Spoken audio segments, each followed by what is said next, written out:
The house was unusually quiet that morning. The faint aroma of coffee mixed with the scent of old wooden furniture. I stepped into the living room, noticing the sharp glint in my stepmother's eyes, a look I had never seen before. She was standing by the mantel, her posture rigid, holding a stack of papers. My father sat at the dining table, his fingers drumming lightly, eyes avoiding mine. "Sit down," he said quietly, his voice calm but firm. I hesitated, my heart already racing. "Why? What's happened now?" I asked, forcing a calm I didn't feel. She didn't answer immediately, simply shifted the papers in her hands. The sunlight fell unevenly across the room, highlighting the cold determination in her expression. I felt a wave of unease. Something in her manner suggested this wasn't a simple conversation. Memories of my childhood flashed in my mind. Laughter, Sunday mornings, the comfort of being safe in my father's house. Now, all of that seemed fragile, as if it could be shattered with a single word. "You've been an important part of this family," my father began, "but there are changes coming." I frowned. "Changes? What kind of changes?" She smiled faintly, a smile that didn't reach her eyes. "You'll understand soon enough." A silence filled the room. It was the kind of silence that presses against your chest, making every breath feel heavier. I glanced at the papers in her hands. Something about them seemed ominous, like they carried the weight of my future. I tried to speak, but no words came out. My mind raced. Could it really be as bad as I feared? The memory of a happy past collided with the tension of the present, creating a storm of anxiety in my chest.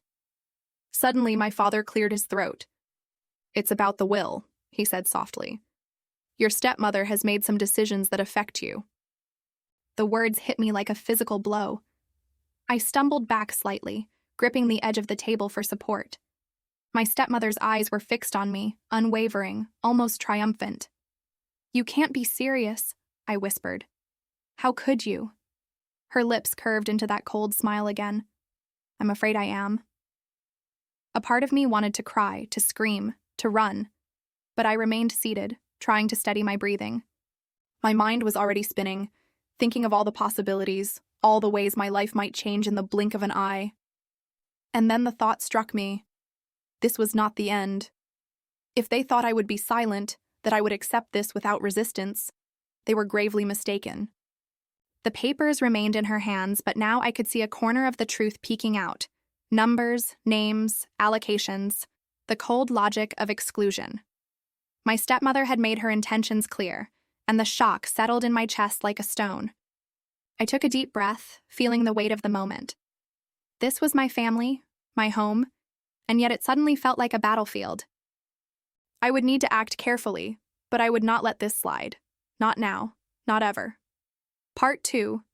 The Ghosts of the Past. As I left the living room, my footsteps echoed softly against the polished wooden floor, a rhythm that seemed painfully loud in the quiet house. Each step carried me back through time, to moments that now felt impossibly distant, yet painfully vivid. The laughter of my father as he twirled me around the kitchen, the smell of pancakes on Sunday mornings, the warmth of his embrace. All of it seemed like a fragile memory, now overshadowed by the chill of betrayal.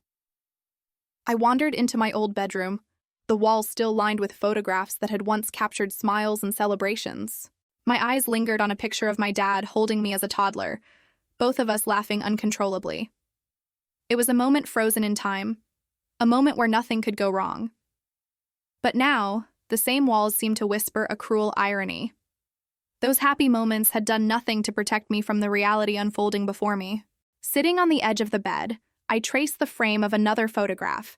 Me, my dad, and my stepmother at a holiday gathering. At that time, her smile had seemed genuine. I had trusted it, believed in it. I had believed in her. And now, that very person was orchestrating the potential erasure of my place in the family, in my father's legacy.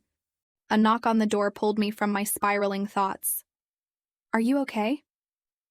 My father's voice came softly from the doorway. He looked tired, older than I remembered, his shoulders slumping slightly under the invisible weight of decisions he could not reverse. I'm trying," I whispered. my voice cracking slightly. I don't understand why this is happening. He stepped inside, closing the door behind him. I wish I could protect you from it, he said, his eyes avoiding mine. But sometimes life makes choices for us, and there's little we can do. I shook my head. No, there has to be a way. There has to be something I can do. He sighed, sitting beside me on the bed. I've tried to be fair, to everyone. But your stepmother has her reasons, her ambitions. I can't interfere without causing more harm than good. The words felt like a dagger, sharp and cold. My mind raced, flipping through every memory of family gatherings, arguments, quiet moments. How had it come to this? The ghosts of the past, laughter, trust, love, now seemed like shadows, haunting the very rooms I had grown up in. I closed my eyes, letting the flood of memories wash over me. I remembered nights when my father read stories to me, his voice calm and warm, and I would drift off to sleep feeling invincible. I remembered holidays filled with joy and gifts, the smell of pine trees and baked bread mingling in the house. And I remembered moments with my stepmother, subtle, kind gestures that had seemed harmless then, but now, in the harsh light of truth, looked like carefully placed steps in a plan I had never seen coming. The weight of these recollections made my chest tighten. My father's trust, my stepmother's deception, the fragile balance of family. All of it felt like a delicate glass ornament, ready to shatter with the slightest touch. A breeze from the open window stirred the curtains, carrying the faint scent of winter outside, crisp and cold. It was a reminder of the world beyond these walls, of life continuing despite the chaos inside. I knew I couldn't stay trapped in memories. I had to face the present, however unbearable it seemed. But even as I stood, ready to move forward, the past clung to me.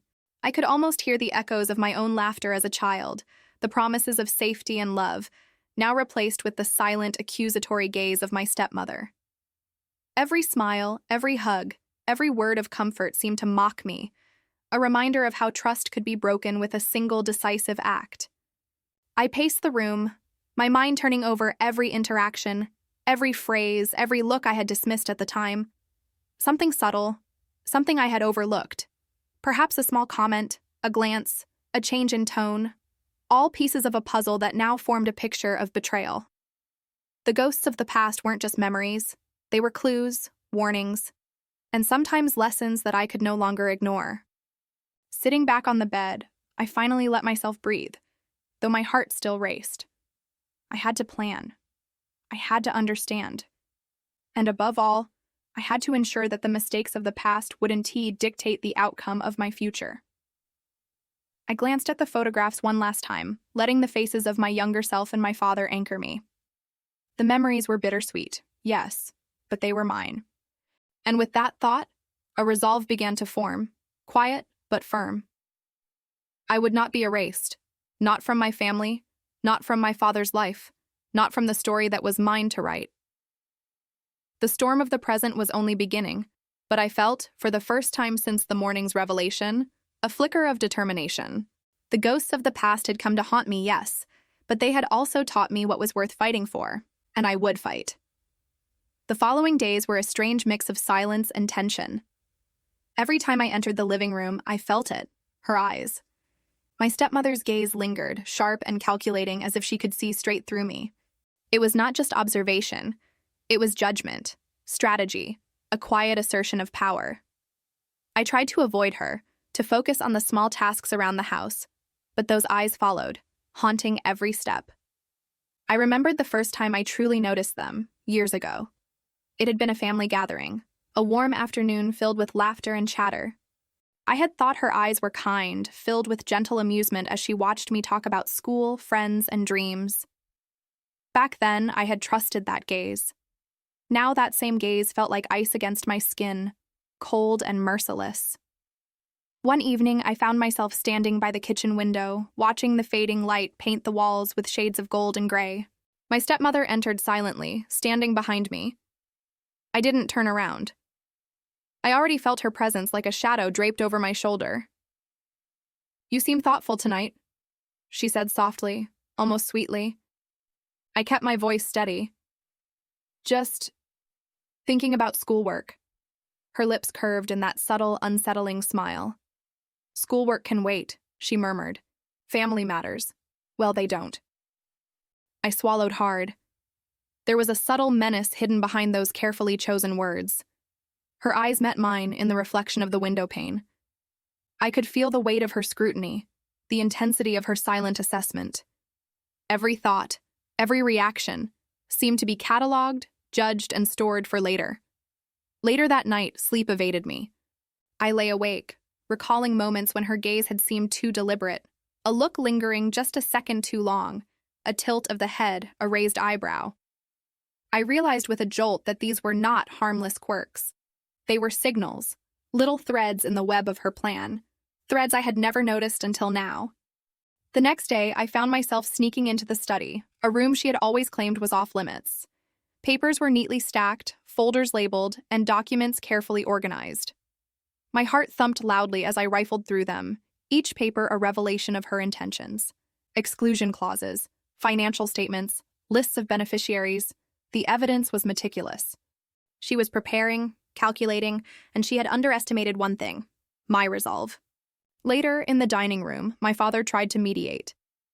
"Please, we need to stay calm," he said, his voice strained. "This isn't easy for anyone." I took a deep breath, steadying my voice. "I understand, but I can't ignore what's happening. I need answers." Her eyes were on me again, the cold, unwavering stare that had haunted me since the morning of the revelation. "Answers?" she asked, voice silky, almost teasing. "You'll have them soon enough." I wanted to speak, to challenge her, to demand the truth, but I sensed the subtle trap in her words. One wrong move and I could be cornered, exposed, or manipulated further. So I remained calm, careful. The tension in the room was palpable, a quiet storm brewing between us. Later that week, I began documenting everything: conversations, glances, interactions, even the smallest details that had once seemed trivial. I realized the importance of these observations. Her eyes were more than just expressions. They were warnings, indicators of her plans, and clues to how I could protect myself. Night after night, I practiced silent observation. I learned to read the subtle shifts, the slight narrowing of her eyes when she was lying, the small smirk when she believed she had gained an upper hand. It was exhausting, both mentally and emotionally, but necessary. Her eyes were a constant reminder of the stakes, of the battle unfolding quietly within our home. One evening, I confronted my reflection in the mirror, practicing the calm, measured expressions I would need. I whispered to myself, "You are stronger than this. You will not be intimidated. You will not be erased."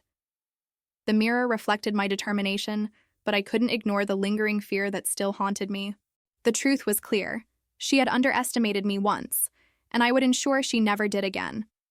Every glance, every calculated expression would be met with my own awareness and strategy. The haunting continued, but it had begun to change. Where once her eyes had intimidated, now they provided guidance. I learned to anticipate her moves, to see the patterns, to prepare. The quiet battle of observation had begun, and for the first time since the revelation, I felt a small spark of control, a flicker of power in my own hands. Her eyes, once a symbol of oppression and threat, had become the map of her strategy, a map I would learn to navigate. And as I closed my eyes that night, I made a silent promise. Every plan, every attempt to cut me out, would meet with careful resistance, and ultimately, justice would be mine. The revelation of my stepmother's intentions had left me unsettled, but it had also ignited a determination I hadn't felt before. I knew that if I waited passively, I would be erased from my father's life and his legacy. The only way forward was to understand the full extent of her plan. I needed proof, strategy, and clarity. And so, the search began. I started in the study. The room she had claimed was off-limits. Every drawer, every shelf, every document seemed like a potential clue.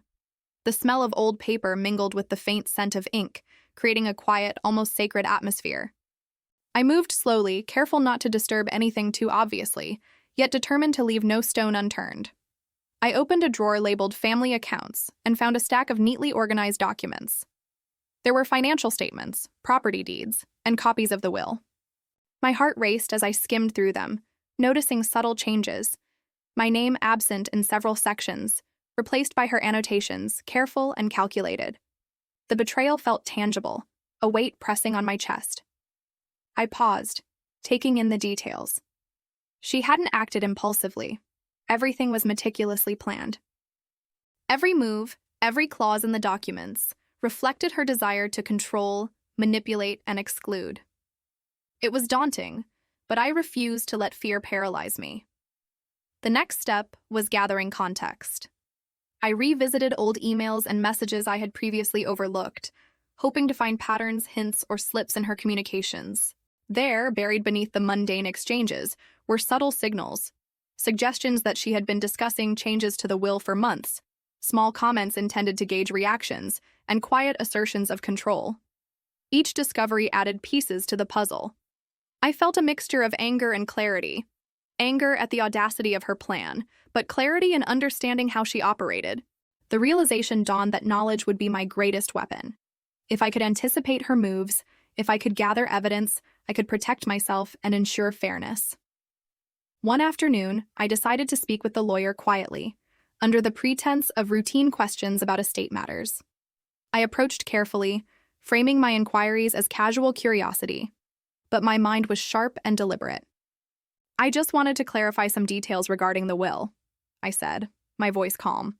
"I have some concerns." The lawyer, perceptive and professional, nodded. "Of course. What would you like to know?" I asked about procedural questions first, then carefully guided the conversation toward potential exclusions and unusual clauses. I noted every reaction, every hesitation, every subtle shift in tone. Each answer brought new understanding, new leverage. The lawyer's guidance was invaluable. I began to see not just what had happened, but what could be done to ensure justice. Back at home, the search continued. I combed through family photo albums, old letters, and financial records. Patterns emerged, connections became clearer, and I started piecing together the timeline of my stepmother's maneuvers. Her strategy was clear, gradual, subtle, and under the guise of normal family management.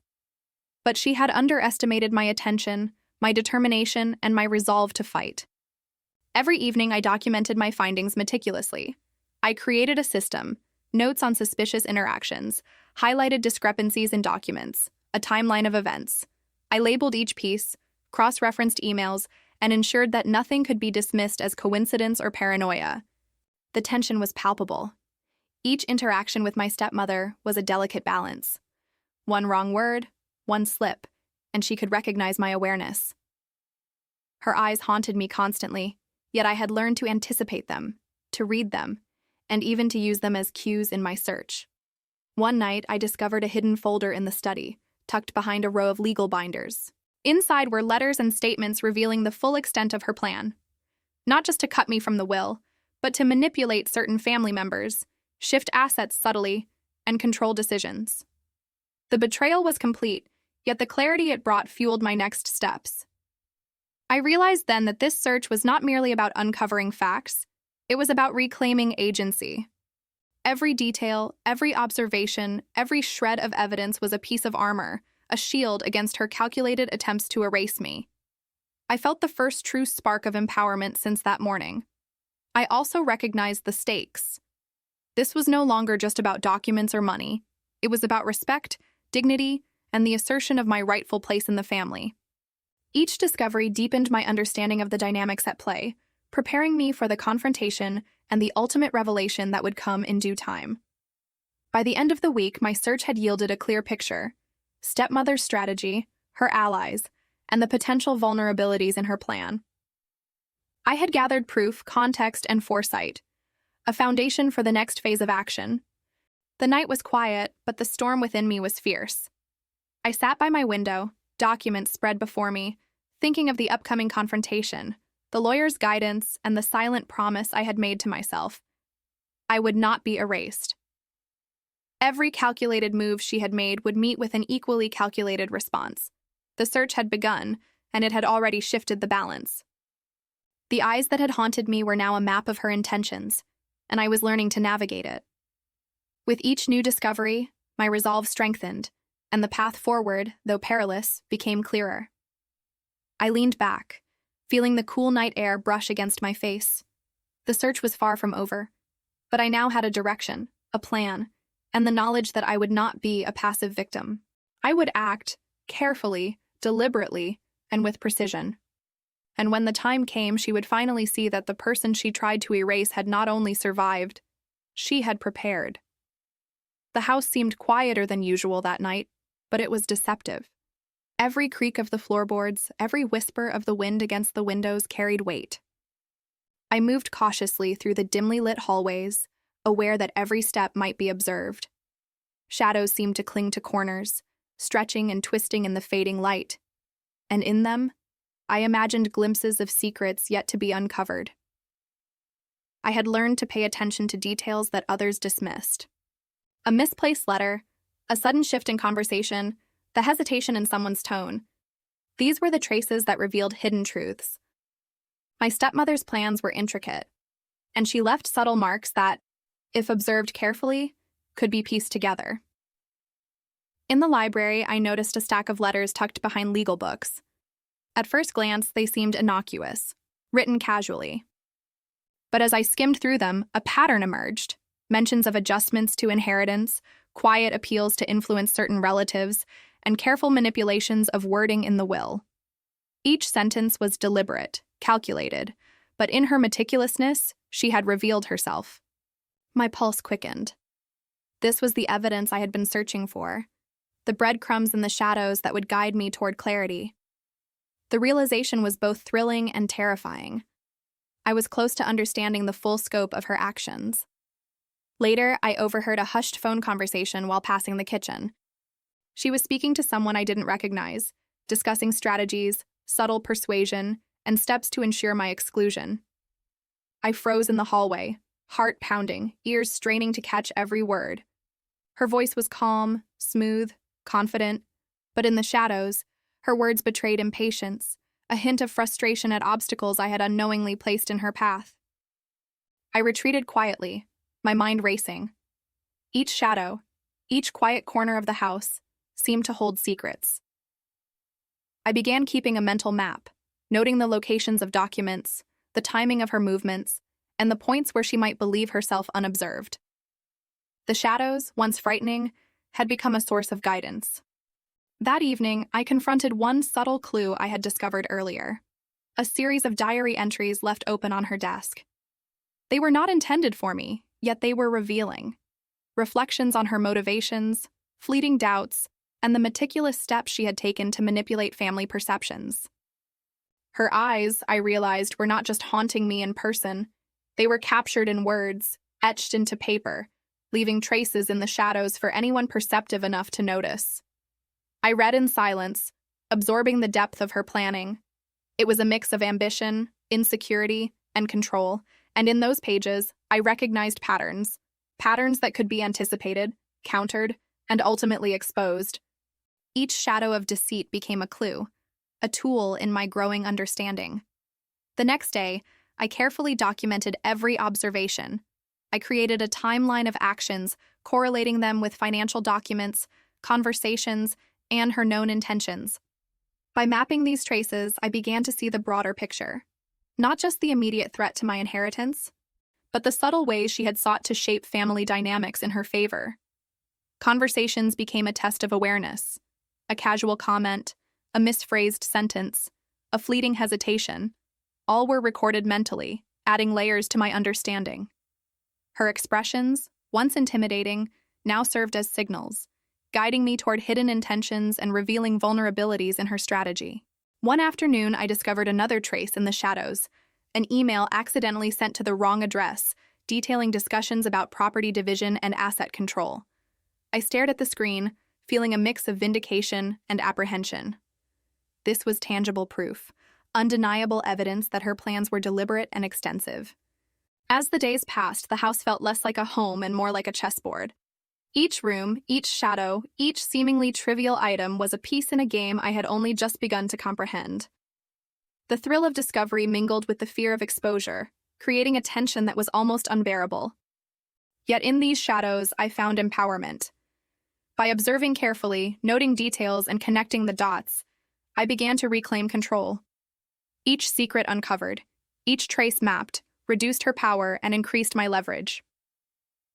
The haunting gaze of her eyes, once a source of dread, now seemed almost like a guidepost, marking the points where I needed to be vigilant. By the time night fell, I had assembled a small dossier of evidence: letters, emails, diary entries, financial notes, each piece a fragment of the truth. I leaned back in the dim light, a quiet satisfaction mingling with lingering tension. The shadows had revealed themselves to me, not as threats, but as pathways to clarity and strategy. I knew the next steps would require careful planning and precision. Every move needed to be deliberate, every word measured. The traces in the shadows had shown me the extent of her reach, but they had also illuminated the path forward. I was no longer a passive observer in this house. I was a participant, aware, prepared, and determined. As I closed the documents and dimmed the lights, I felt a quiet resolve settle within me. The shadows would no longer conceal her secrets from me. They had guided me to the truth, and armed with knowledge, I was ready for the challenges that lay ahead. The game had begun, and I was no longer at the mercy of her eyes. The following morning, the house seemed different, quieter, almost empty, though my stepmother was still there. Her sudden absence from the usual morning routine felt unnatural, and a cold unease settled over me. Something was off. The lingering traces of her presence were everywhere, a cup still half full on the counter, a chair slightly pulled out, the faint scent of her perfume in the hallway. But she herself was nowhere to be seen. I felt a mix of anxiety and curiosity. Where had she gone? Was this part of her plan, a maneuver designed to unsettle me further, or had she genuinely left? The questions gnawed at me, compelling me to investigate. I started with the study. Papers were still neatly stacked, but something caught my eye. A folder I hadn't noticed before, tucked behind a row of legal binders. Inside were letters and documents revealing the extent of her strategy: attempts to influence certain relatives, secure control over family assets, and manipulate my father's decisions. Her absence now seemed deliberate, a calculated move to allow her plans to proceed without interference. I took a deep breath, feeling both anger and clarity. She had underestimated my awareness, but she had also given me a chance to uncover the full truth. Her disappearance was not a retreat. It was an opportunity to see the skeleton of her intentions, laid bare in the documents she had left behind. As I read through the letters, a chilling picture emerged. She had orchestrated a network of subtle manipulations, carefully timed conversations, and strategic actions to isolate me from the family's decision-making. Each move had been precise, every step calculated, revealing a depth of planning I hadn't anticipated. The betrayal cut deep, but so did the understanding it brought. I now knew the scope of what I was up against. Later, I decided to visit the lawyer's office again. The lawyer's demeanor was calm, but I could sense their concern. She has been methodical, they said, handing me copies of documents that had been difficult to access before. This is not a simple exclusion. It's a strategy designed to consolidate control. I nodded, absorbing every detail. The lawyer explained clauses that had been manipulated, assets that had been subtly shifted, and family members who had been influenced to support her position. The magnitude of her plan was staggering, but it also gave me the clarity to respond strategically. Returning home, I found a voicemail from a relative who had noticed unusual behavior from my stepmother. They had overheard her speaking in hushed tones about the will and certain arrangements. It confirmed what I had begun to suspect. Her disappearance from the usual routine was intentional, a calculated pause in her campaign of control. I spent the evening piecing together timelines, mapping actions against her absences, and noting where her strategy had weaknesses. Patterns emerged. Her meticulous nature, while intimidating, also left gaps. Moments when she believed herself unobserved revealed her true motives, and those gaps were my opportunities. The house, once a place of warmth and security, now felt like a battlefield. Shadows were no longer just corners and hidden spaces. They were the paths through which secrets traveled, the silent conveyors of her intentions. I learned to read them, to anticipate her next moves, and to prepare responses that were just as calculated as her actions. Her disappearance had also given me time to reflect. I realized that the battle was not only about the inheritance or family control, it was about dignity, respect, and asserting my rightful place. The emotional stakes were high, and the sense of betrayal profound, but clarity and strategy had replaced the initial shock. Late that night, I sat by the window, documents spread before me, tracing her steps and intentions. The soft hum of the city outside contrasted sharply with the storm of plans and secrets within. I felt a quiet determination settle over me. The truth behind her disappearance had been uncovered, and it revealed not weakness but opportunity. Her eyes, once haunting, now seemed distant, as if her absence had given me the upper hand. The traces she left, the subtle hints of her intentions, had become the tools of my understanding. Every document, every conversation, every hidden plan was now part of my arsenal. By the end of the night, I had a full picture of her strategy. The disappearance, once alarming, had provided a moment of insight. I knew her motives, her methods, and her objectives. I could anticipate her moves and prepare responses that would ensure my position and my dignity were protected. The storm within me had shifted. What had begun as fear and confusion was now tempered with strategy and resolve. I had glimpsed the full scope of her intentions and could now navigate the path forward with careful precision. As I closed the final folder and exhaled slowly, I realized that the battle was far from over. But the truth behind her disappearance had illuminated the battlefield, and I was ready to step onto it fully aware, fully prepared, and fully determined. The day of the meeting arrived with a tension that was almost suffocating. I dressed carefully, each movement deliberate, aware that every detail mattered. The documents I had gathered were neatly organized in a folder, the culmination of weeks of careful observation, detective work, and silent strategy. Today, the confrontation would take place, not in anger, but in calculated clarity. The lawyer's office was quiet when I arrived, the soft hum of air conditioning filling the room. The lawyer greeted me with a nod, recognizing the seriousness in my expression. "Are you ready?" they asked, voice low and measured. "I'm ready," I replied, my own voice calm despite the storm inside me. We sat across from the table, the lawyer in the middle, papers neatly arranged between us. Soon after, my stepmother entered, her presence immediate and commanding. She smiled faintly, a smile that had once unnerved me, but now felt familiar, almost predictable. "Good morning," she said, voice smooth, almost too casual. "I wasn't expecting you so prepared." I opened my folder slowly, letting the papers shift slightly as if to emphasize my own readiness. "I believe preparation is necessary," I said evenly, keeping my tone neutral but firm. "We need to go through the details carefully." The lawyer began the discussion, walking through the clauses, amendments, and allocations. My stepmother's confident demeanor started to falter as each carefully documented evidence was presented. Emails, letters, financial records. Each piece meticulously explained, each contradiction highlighted. Her eyes, once a source of intimidation, flickered with unease. I had anticipated her expressions, her subtle attempts at manipulation, and I countered them with calm clarity. Every argument she presented, every justification she offered, was met with precise questions and undeniable proof.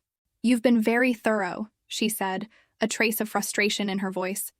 "But these adjustments, they were necessary. I only acted in the family's best interest." I leaned forward slightly, voice firm but controlled. "Necessary? You intentionally excluded me, manipulated the allocation, and influenced family members without their full understanding. This isn't about best interest. This is about control." The lawyer interjected carefully. "The documents and communications presented here show deliberate actions that affect the rightful beneficiary. We need clarity, and the records indicate intent." My stepmother's calm composure wavered further. I could see her recalculating, searching for a defense that wasn't there. Her plan, so meticulously crafted over months, was unraveling piece by piece. And in that room, for the first time, I felt a sense of empowerment, the power of truth, evidence, and preparation. The conversation continued, each point dissected with precision. Her objections were predictable, her strategies familiar. I remained composed, my gaze steady, my words deliberate. The tension in the room was palpable. Every pause waited with anticipation. Finally, the lawyer leaned forward.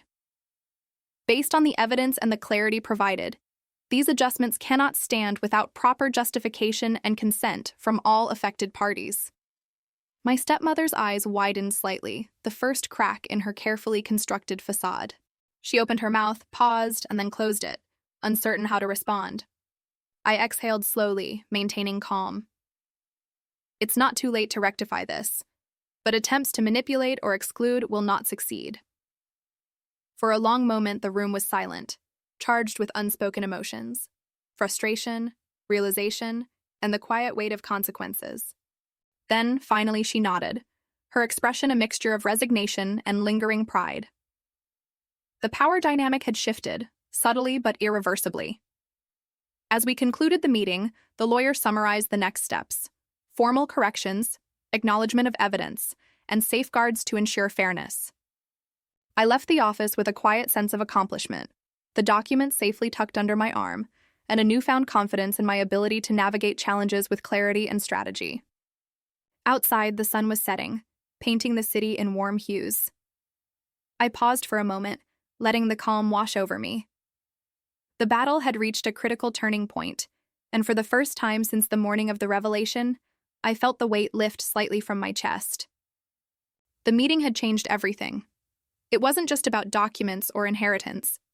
It was about asserting my rightful place, reclaiming respect, and demonstrating that deliberate preparation and courage could counter deception and manipulation. As I walked toward home, I knew the journey wasn't over. There would still be challenges, quiet tests of resolve, and moments that demanded patience. But I had faced the confrontation, uncovered the truth, and set the stage for justice. And that knowledge, that sense of control, was more powerful than anything my stepmother could attempt. The city lights began to shimmer, reflecting in the windows around me. Each step felt lighter, yet purposeful. I had navigated the shadows, understood the intentions, and confronted the betrayal. And in doing so, I had found strength I hadn't known I possessed. The story was far from complete, but the tide had turned, and with clarity, evidence, and resolve, I was ready for whatever came next.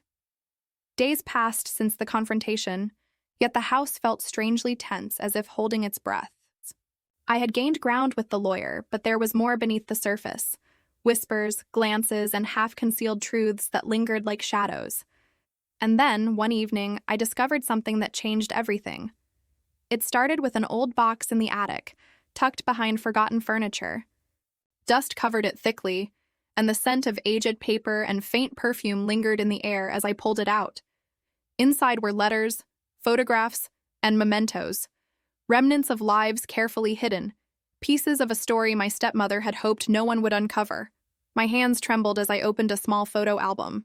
Among the familiar faces, I saw children. Not mine, not the family's, but children who bore a striking resemblance to my father. My heart raced, mind spinning. Could this be?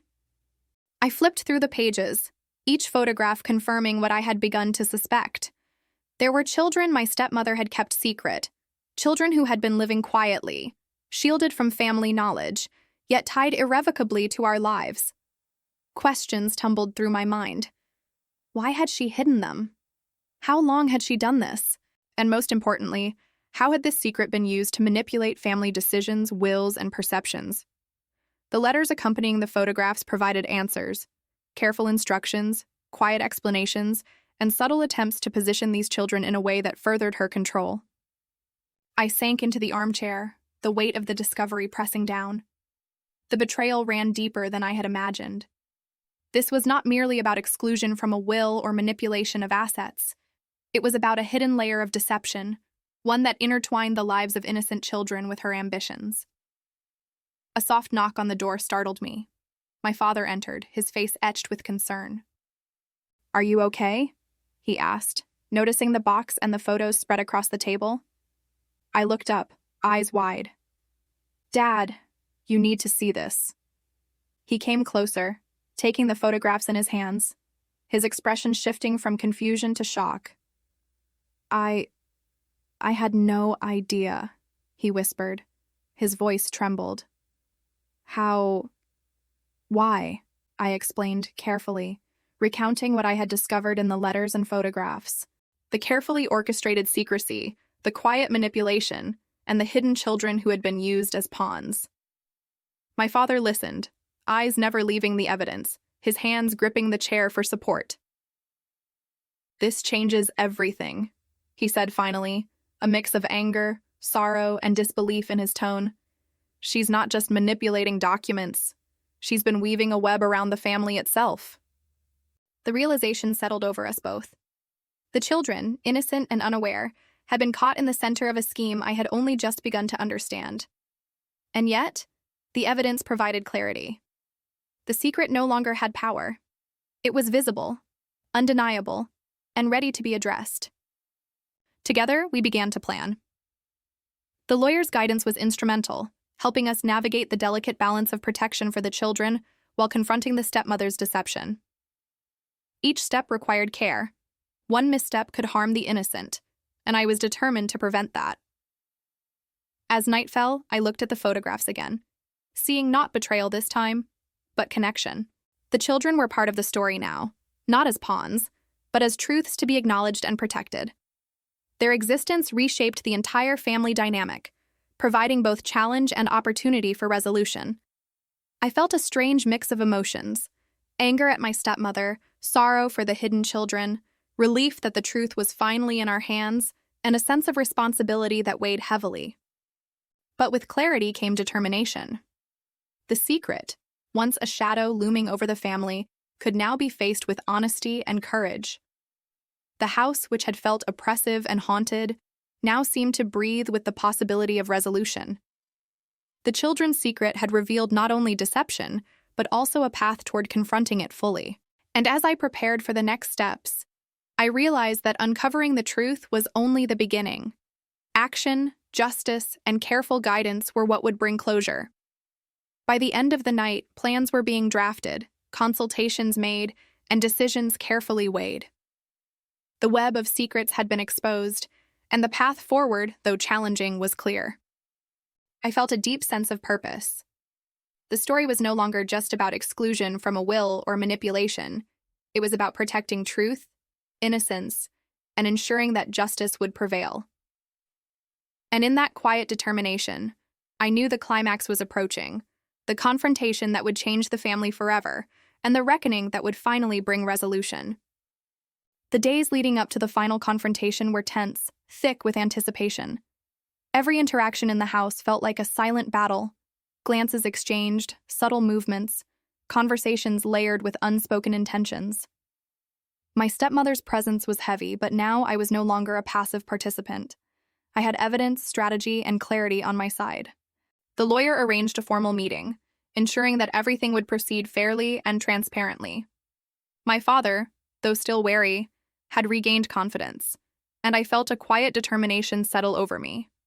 This was not only about confronting betrayal, but also about ensuring justice, protecting the children, and restoring balance in the family. When the meeting began, my stepmother entered with her usual composed demeanor, but there was a noticeable tension in her expression. She had anticipated resistance, but she could not predict the thoroughness of our preparation. The lawyer spoke first, presenting the documented evidence: letters, photographs, financial records, and the hidden correspondences. Each item carefully traced her manipulations, exclusions, and attempts to consolidate control. The room was silent, save for the occasional shifting of papers and the low hum of the air conditioning. My stepmother's eyes flickered, a subtle crack in her carefully maintained facade. I did what I thought was best," she began, voice tight, betraying her usual confidence. I leaned forward, keeping my tone calm yet firm. "Best? Excluding me, manipulating family members, and hiding truths about innocent children? How can that ever be considered best?" My father's voice, steady yet full of emotion, echoed in the room. "We trusted you, and you've betrayed that trust in ways we cannot ignore." The lawyer outlined the corrective measures: formal amendments to the will, acknowledgement of the hidden children, and steps to ensure transparency in family decisions. Each point was precise, leaving little room for dispute. My stepmother's posture stiffened. "You're turning everything against me," she whispered, more to herself than anyone else.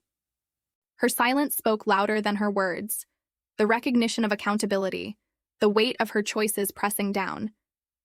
I felt a complex mixture of emotions, anger, relief, and even a reluctant understanding. Redemption, it seemed, was possible if she acknowledged the truth and took responsibility. But regret, too, was evident in her eyes, a silent admission of the consequences of manipulation. The meeting concluded with formal acknowledgments and agreements. The children's rights and identities were recognized, my position secured, and the stepmother's attempts to control were formally corrected. Justice, meticulous and deliberate, had been achieved. Later, in the quiet of the house, I reflected on the journey. The betrayal had been deep, and the struggle intense, but it had revealed not only the depth of deception but also the strength of preparation, observation, and resolve. I had learned to navigate shadows, to read intentions, and to act with precision and care. My father approached, placing a gentle hand on my shoulder. "You did well," he said softly, pride and relief mingling in his voice. "You faced manipulation, uncovered truths, and handled it with courage." I smiled faintly, feeling a sense of closure but aware that the emotional landscape would take time to heal. "It wasn't just me," I replied. "We did this together, with honesty and careful planning. That's what mattered." As night fell, the house felt lighter, though the echoes of the past remained. The shadows that had once concealed deceit now served as reminders of vigilance, insight, and the importance of truth. Redemption had been achieved for some, and regret for others. A balance restored not through anger, but through clarity, courage, and deliberate action. I sat by the window, watching the city lights shimmer, reflecting on the journey. The story had been one of betrayal, secrecy, and manipulation, but also of observation, strategy, and justice. I had navigated the shadows, uncovered hidden truths, and ensured that fairness prevailed. The children, once hidden and vulnerable, were now acknowledged and protected. My father's trust was restored, and the family dynamic, though changed, had been realigned with honesty. And as I exhaled, feeling the weight lift from my shoulders, I realized that the struggle had taught me more than I could have imagined, about resilience, observation, and the quiet power of preparation. In the end, redemption and regret coexisted, each a reflection of choices made and paths taken. The past could not be undone, but the present and future were now shaped by truth, courage, and the understanding that justice, when pursued carefully and deliberately, could prevail. The night grew deeper, but a sense of peace settled within me. The confrontation had ended, the shadows had been illuminated, and the path forward, though cautious, was now clear. I whispered quietly to myself, "We faced the truth." And that's how we survive, grow, and reclaim what is ours. The morning light filtered softly through the curtains, painting the room in warm golden hues. For the first time in weeks, the house felt genuinely peaceful. The tension that had lingered in every corner, every hallway, every whispered conversation had lifted. It was a new day, and with it came a sense of hope and renewal. I walked through the quiet rooms, noticing details I had once overlooked. The faint scent of flowers on the windowsill, the gentle hum of the city waking outside, the soft light glinting off familiar objects. Everything seemed ordinary, yet infused with a newfound significance. Each space, once heavy with secrets and shadows, now carried the quiet promise of clarity and fairness. The children, whose existence had been a hidden layer of deception, were now part of our lives in a tangible, acknowledged way. I watched them play in the garden, their laughter bright and unrestrained. There was innocence in their movements, untainted by the manipulations that had once defined their environment. And in their eyes, I saw trust slowly being rebuilt, not just in them, but in the family as a whole. My father stood nearby, watching with a mix of pride and relief. "It feels like a fresh start," he said quietly, almost to himself. I nodded, understanding exactly what he meant. "It is," I replied, my voice calm but filled with quiet conviction. "A new beginning, built on truth and courage. As the day unfolded, I reflected on the journey that had led us here. Betrayal had been profound, the manipulation intricate, and the emotional stakes high. Yet in the process, I had discovered the power of preparation, observation, and strategic action. I had learned to navigate shadows, to read intentions, and to act with deliberate precision. The lessons extended beyond the immediate conflict. I realized that life often presents hidden challenges, moments where deception and secrecy can obscure the path. But with awareness, patience, and clarity, it is possible to uncover truths and protect what matters most.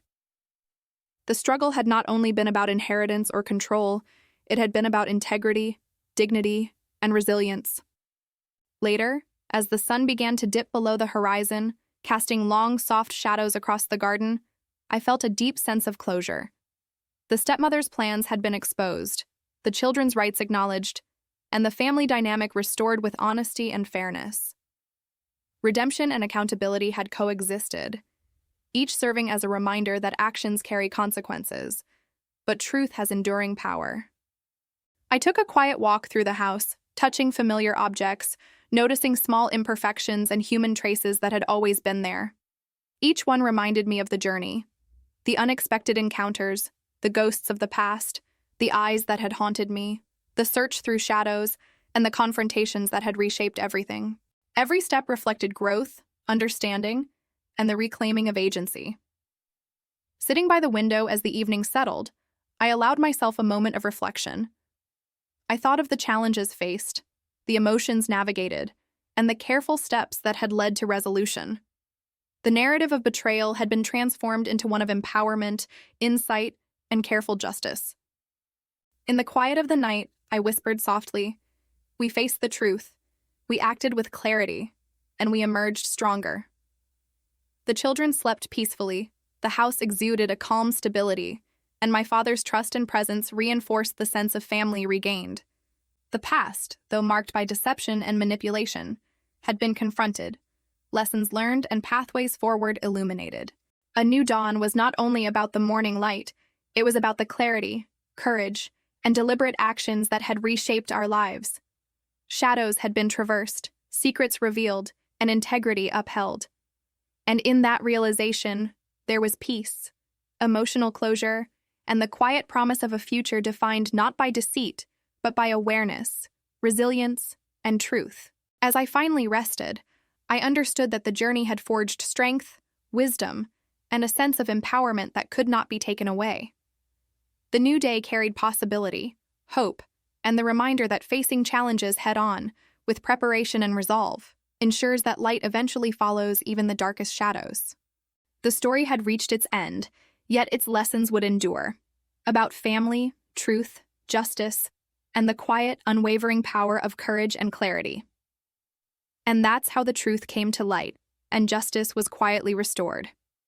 If you enjoyed this story and want to see more dramatic, real-life tales of betrayal and revenge, don't forget to like, share, and subscribe to the channel. Turn on notifications so you never miss a story that keeps you on the edge of your seat.